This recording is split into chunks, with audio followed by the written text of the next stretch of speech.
Assalamu alaikum. Zawad Sharif here, welcoming all to TV News. You've just heard the Crown Cement headlines, and let's move on to the details. Chief Advisor Dr. Mohammad Yunus hopes to turn Bangladesh into a nation of justice, human rights, and freedom of speech. They witnessed a historic political changeover just 100 days ago.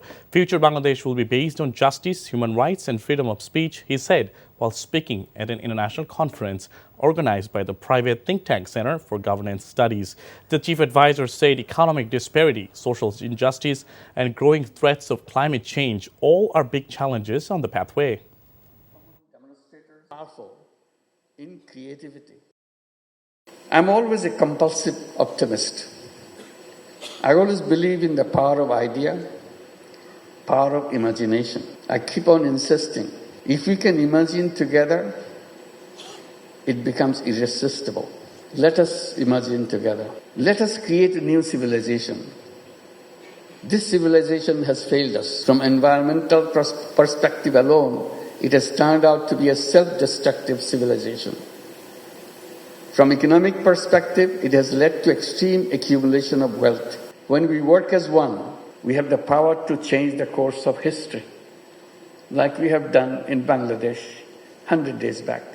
Voices of the entire nation, voices that have demanded change, voices that continue to push us all to build a future based on human rights, freedom of speech, justice, and inclusion.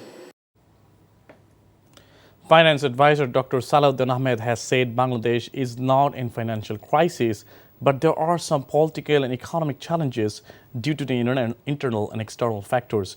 He made the remarks while addressing a policy dialogue on financial and economic reforms in Bangladesh in Dhaka today.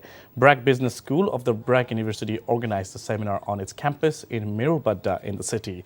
The event was addressed by CPD Distinguished Fellow Dr. Debopriyo Bhattacharya, Commissioner of Bangladesh Securities Exchange Commission Farzana Lala Ruk, among others. Salahuddin said most of the institutions, especially the state-owned companies, have been on the brink of collapse.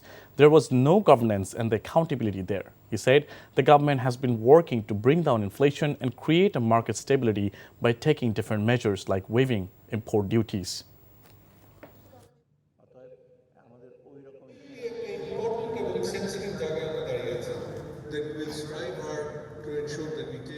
Financial সেক্টরে এত বড় একটা গভীর ক্ষত হয়েছে যেটা আপনার বাইরে থেকে কল্পনা করতে পারবেন না। এবং বাংলাদেশ ব্যাংকের গভর্নর যিনি আছেন আমার ছাত্র ছিল, সে IMF-এ ছিল বহুদিন। আমার বলে যে আমি পৃথিবীর কোনো দেশে দেখি নাই 25 বছরে, সে তো বহু দেশ গিয়েছে। এইরকম ফাইন্যান্সিয়াল সেক্টর এত অনিয়ম, এত বিশৃঙ্খলা, এত করাপশন কোথাও দেখি না। এখন সেখান থেকে আমাদের বেরিয়ে আসতে হবে। যে প্রবৃদ্ধির যেই তথ্য আমাদের দেওয়া হয়েছিল, সেই প্রবৃদ্ধির যে উপাত্ত দেওয়া হয়েছিল, এইটার ভিতরে মারাত্মক ধরনের সমস্যা ছিল এবং এক পর্যায়ে যে আমরা বলেছি, আমি অন্য জায়গায় বলেছি, তথ্য উপাত্তের রাজনৈতিকীকরণ করা হয়েছিল, the politicization of the data and information.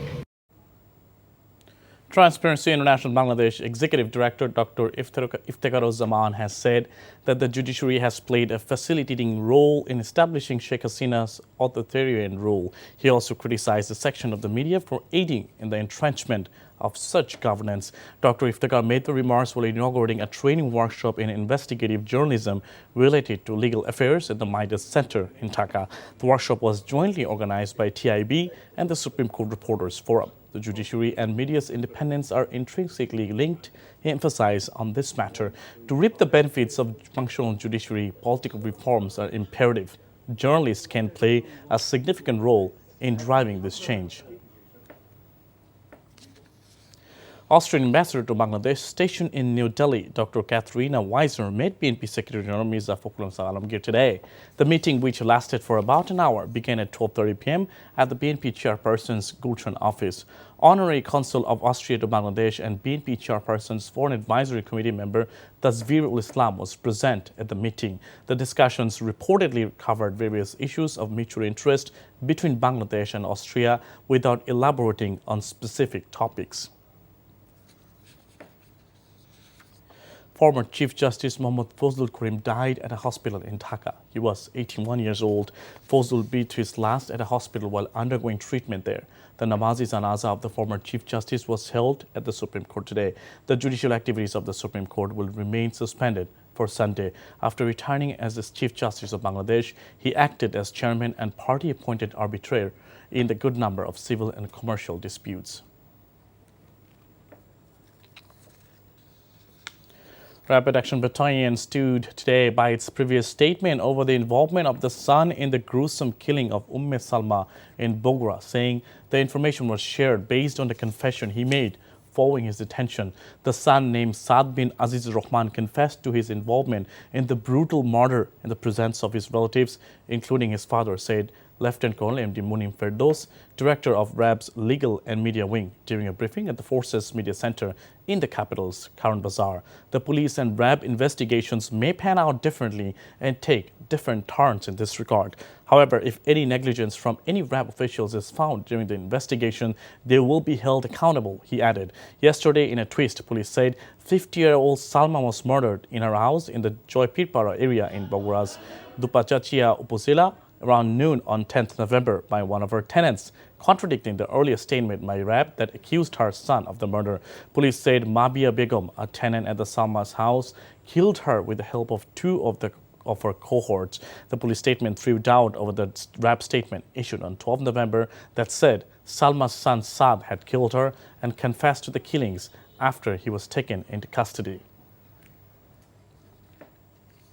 The 8-month-old Zaifa was kidnapped from the capital's Azimpur by the robbers as they wanted to push the family to pay them more money as ransom. RAB Legal and Media Wing Director Lieutenant Colonel Munim Ferdos said this today. He said Fatima Akhtar Shapla, the primary kidnapper, was arrested late last night during the operation to rescue Zaifa. Shapla admitted that the kidnapping was planned to extract a hefty ransom.